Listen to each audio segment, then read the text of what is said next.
Plano de Alcolumbre, Flávio Bolsonaro vai por água abaixo. O tiro saiu pela culatra e eu vou mostrar tudo para vocês aqui de como o Lula foi beneficiado daquele plano horrendo que o Alcolumbre e o Flávio Bolsonaro fizeram contra o Messias na questão da dosimetria.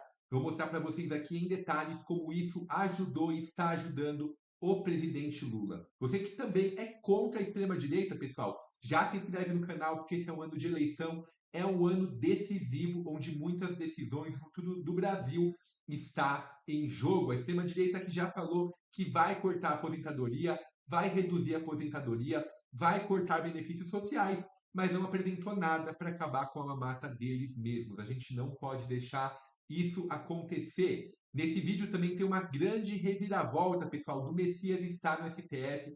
Vou explicar para vocês aqui a boa notícia que temos nesse tema também. Então vou colocar o vídeo e a gente conversa na sequência. Vamos lá, pessoal, porque é uma novidade, é uma grande reviravolta. Vamos lá. Alcolumbre contra o Lula saiu pela culatra! Quem tá com o Lula já segue aí que você vai gostar dessa notícia. Olha, em ano eleitoral, todos os partidos fazem pesquisas chamadas tracking, que é uma pesquisa diária para ver a tendência, se um candidato está subindo ou está caindo. E o que aconteceu é que depois de derrubarem o Jorge Messias e enterrarem a CPI do Banco Master, o Lula subiu 3,5 pontos nas pesquisas de quinta-feira pra cá e o Flávio Bolsonaro pela primeira vez caiu. Então deu ruim aí o golpe deles contra o Lula. Lembrando que o Flávio Bolsonaro da Alcolumbre tem muitas ligações com o caso bilionário aí do Banco Master. E agora a população tá acordando e tá vendo aí quem é o lado bandido da história. Esquece de compartilhar para todo mundo ficar sabendo que esse ano temos uma missão, que é levar a verdade para toda a população, porque eles estão sendo enganados pelos bolsonaristas e pelo mega esquema de fake news deles. Podemos contar com você sim ou não? E o tio... Pessoal, então essa aí foi a mudança. A gente fala que essa vai ser uma eleição de rejeições. Quem ama o Bolsonaro odeia o Lula. Quem ama o Lula odeia o Bolsonaro. E sempre que a gente vê, pessoal, ações, o Lula vinha numa situação muito ruim no ano passado, até o Eduardo Bolsonaro ir para os Estados Unidos e falar: temos que taxar o Brasil sim. A prioridade é salvar o meu pai. Taxa o Brasil, aqui sou eu que mando, tem que fazer isso, só vão parar de taxar quando eu der a ordem. Ele se colocou numa posição ali como se ele fosse o bolachão, como se ele tomasse alguma decisão. E deu para ver que esse golpe que foi dado no Messias, o Senado e a Câmara, que sempre foram muito mal vistos, estão sendo piores vistos. O pessoal viu que foi realmente uma grande trama e viu que a extrema-direita junto com o Centrão estão se aliando. Então, em vez de dar um golpe no Lula, o Lula sendo reeleito, ele vai poder indicar todo mundo para o STF. Isso aí só deu mais força para o Lula na batalha que ele vai ter contra o Flávio Bolsonaro. E dá uma olhada só, pessoal, essa outra reviravolta que está acontecendo aqui. Ação do STF tenta anular a derrota de Messias. Isso pode acontecer, pode se tornar realidade. A entidade aponta suposta antecipação do placar por Alcolumbre e pede para que Fux determine nova votação no Senado. Então poderemos ter uma nova votação. O Messias está no STF e tentando anular essa votação do Senado que rejeitou a indicação do Jorge Messias. Isso porque a gente tem lá quantos senadores, pessoal? A gente tem aí quase 100 senadores para o Alcolumbre simplesmente chegar lá e falar, vai perder por 8. E aceitar o placar. Então, para que a gente paga isso tudo de político se a carta já está marcada? Não faz o menor sentido para a democracia. Quem mais esbraveja falando que o Lula é contra a democracia, a gente viu quem está armando tudo, porque não precisa ter tanta gente lá. Isso aí fica óbvio, porque todo mundo é comprado, o Alcolumbre comprou todo mundo e já definiu o placar que ia ser. Então, o processo foi apresentado pela Associação Civista para a Cidadania e Cultura, distribuído ao ministro Luiz Fux nesta terça-feira. A ação tramita como uma ADPF, uma arguição de descumprimento de preceito fundamental, instrumento usado para questionar atos do poder público que, segundo o autor, violam princípios fundamentais da Constituição. Então, o Messias foi barrado ao receber 34 votos a favor e 42 contrários. Ele teria que receber 41 para ser aprovado. A indicação havia sido aprovada antes pela CCJ, mas acabou sendo rejeitada no plenário após meses de articulação dos governistas. Vai perder por 8. Essa foi a frase dita por Alcolumbre. Então, a Associação Civistas afirma que a rejeição de Messias não resultou de uma deliberação regular no Senado, mas de um processo contaminado por supostas irregularidades. O principal argumento é que o presidente do Senado, Davi Alcolumbre, teria antecipado o resultado da votação ao afirmar que Messias vai perder por 8, segundos antes da proclamação oficial do placar. Para a entidade, a frase indicaria que o resultado já era conhecido antes da conclusão formal da apuração.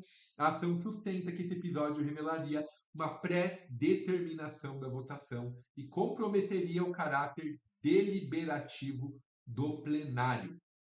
Então, pessoal, o bicho está pegando aí e podemos ter uma grande reviravolta. O Messias pode ser indicado para o Senado. Lula já rechaçou aí o nome do Rodrigo Pacheco para o cargo, dito que o Lula foi traído pela Câmara, pelo Senado, então ele não tem motivo nenhum de indicar o nome do Alcolumbre. E aqui também, pessoal, a gente vai ver um outro ponto interessante, que é o Flávio Dino falando um pouco sobre esse movimento, que estão tentando vincular somente o Lula, a esquerda, mas tem muita gente da direita envolvida. Eu vou colocar um vídeo aqui para vocês e a gente conversa na sequência. Vamos lá. John, e não é de hoje, eu ando em Brasília exercendo o cargo desde 1999. Eu nunca vi tanto elefante pintado de azul desfilando nessa esplanada. Tanta coisa absurda. E a minha indagação como servidor do Estado brasileiro é: ninguém viu? Como que ninguém viu? O elefante é grande, está pintado de azul, está desfilando na frente de todo mundo.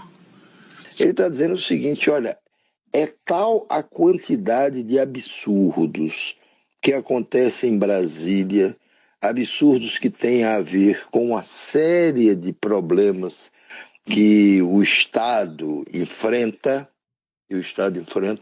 que eu não sei como é possível que a gente veja esse desfile de elefantes azuis e finja que não está vendo. Ele taxa esses elefantes azuis de absurdos, absurdos escancarados, que estão aí para todo mundo ver, principalmente na esplanada dos ministérios. Agora, assim como você tem esse elefante azul, o Banco Master, que produziu esse escândalo todo aí à solta, e as pessoas fingiam não ver, principalmente as pessoas que se beneficiaram disso. Mas que também os poderes da República não viam, não conseguiam enxergar, ou se enxergavam, achavam que dava para dar um jeito. Tem outros elefantes azuis. O elefante azul, você tem O que estar elefante famoso, azul né? está ali, não tem Chama como atenção. não ver. Não tem como não ver. Você pode fingir que não está vendo. O elefante azul passa e você vira a cara para o outro lado. Faz de conta que, oi, não tem elefante nenhum, não tem nada acontecendo, tem acontecendo. E esses outros absurdos que eu vou citar como exemplares do elefante azul, exemplares que estão por aí circulando, são elefantes azuis batizados por mim. Desde quando o Senado, o Congresso, podem funcionar como revisores, como revisor de decisões do Supremo? Não pode. Então é uma manada de elefantes azuis passeando pela esplanada dos ministérios. Vai ver que alguns até se desviam e dão uma passadinha ali no plano piloto de Brasília, e não acontece nada. E fica por isso mesmo. É para essa manada de elefantes azuis que o Flávio Dino está chamando a atenção. Impressiono, e não é de hoje, eu ando... Pessoal, então aí o Flávio Dino falando sobre tudo isso que está acontecendo lá no caso Master, né?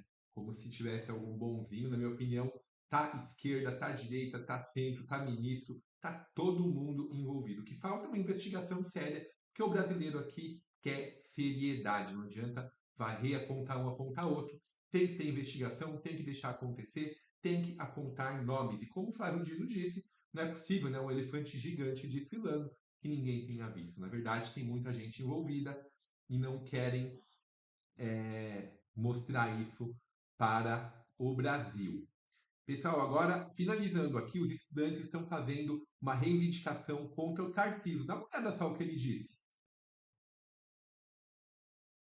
A vida acadêmica está transcorrendo normalmente. Então, as aulas estão acontecendo, os alunos estão tendo acesso às aulas, vão ter provas. Então, eles têm procurado manter a normalidade dentro da academia, que a greve tem um cunho político, aí isso está bastante claro.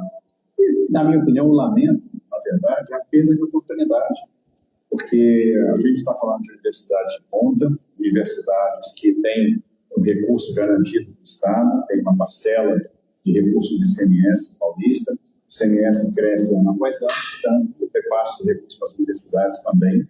Né? Isso garante o planejamento das universidades. Tem uma questão da autonomia universitária, então a gente não entra nas questões de gestão. A universidade tem autonomia para fazer a distribuição e alocação dos recursos do seu orçamento. Tem sido assim ao longo do tempo, e eu acredito que esse é o modelo que funciona.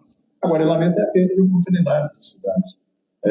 Se eu fosse estudante, o que eu faria? Estaria estudando o máximo que eu pudesse, estaria aproveitando, agarrando com unhas e dentes as oportunidades, procurando aprender ao máximo, procurando ir além do que meus mestres estão passando, porque eu sei que um dia eu vou estar no mercado de trabalho e o mercado vai cobrar, então eu quero o máximo de ferramentas.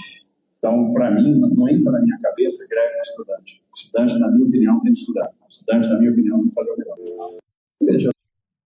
O que ele diz aqui que, na opinião dele, o estudante tem que estudar, não tem que fazer greve. Na verdade, o estudante tem que ser esperto para saber a hora de estudar e saber a hora de lutar. Se estão sucateando a instituição de ensino, não adianta fingir que não está acontecendo nada, né?